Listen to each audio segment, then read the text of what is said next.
Hi guys! Welcome back to my channel. Ayan. Ngayong video na to, ang aking i-share sa inyo ay pag-unbox ng aking in-order na blinds. Kasi yung bintana ko na yan. At saka dito, bali apat kasi yung bintana sa kwarto. Dito, at saka yan. Walang akong kurtina para diyan. So, palaging ganyan yan. Siyempre, kailangan natin, di ba, minsan private, napapatingin dito, ganon. Tapos, wala akong kurtina. Kasi yung mga kurtina ko, napamigay ko na eh.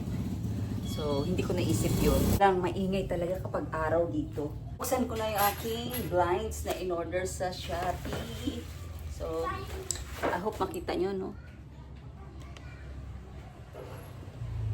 So, ayan.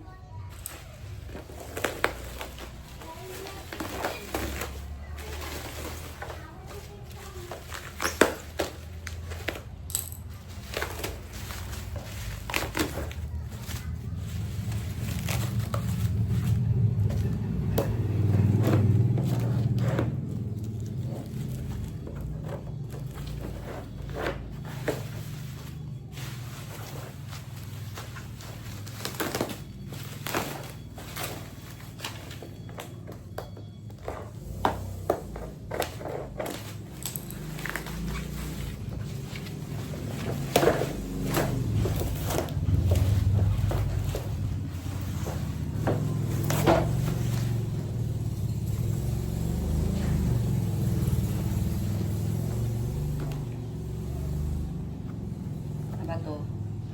Ano to buksan? Wait lang. Para safe siguro kaya ganito.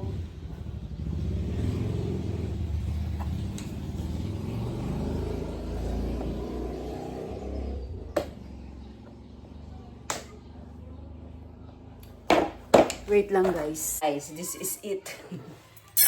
Ay! Ayan.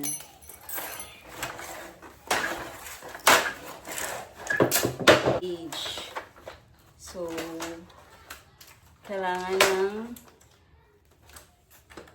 ko rin i-share sa inyo yung pag-install nito. So, ayan. Siguro pag ganun. Hindi, pag ganun. Pag ganun siya. Okay.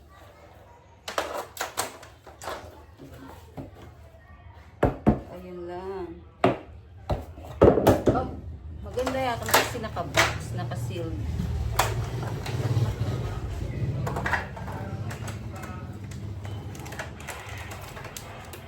Kaya lang parang nagkaroon siya ng dent. Dito. So, ito yung pangalawa guys, oh.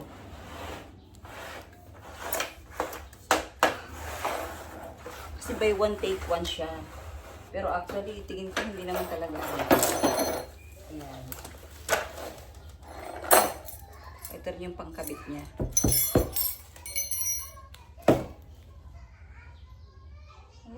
Yeah. So, ito yung mga toks. Screw and toks yata tawag yan.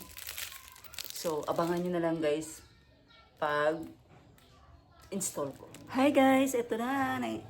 Install na siya pero hindi lang nakuhaan ng pag-install. Kasi medyo blanco. Ayan. So, ito na siya guys. Hindi na ako makikita tuwing gabi. Meron na akong privacy. Korean lines coming up. Oh, diba? Nakakatuwa.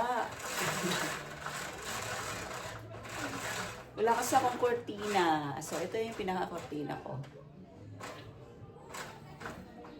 Ayan, naglaro na. So, yan lang guys ang aking share ngayong araw na to. Ang aking blinds na nakabit na. At dahil nga walang cortina, need natin ng privacy, lalo na sa gabi. Pagbukas ang ilaw, kitang-kita ako. So, kung nagustuhan niyo itong aking binahaging video ngayon, please give it a thumbs up. At subscribe na po sa aking channel sa mga hindi pa nakaka-subscribe. And don't forget, Jesus loves you so much. Yan. That's all for today, guys. Until my next video. Bye! God bless. Have a good day.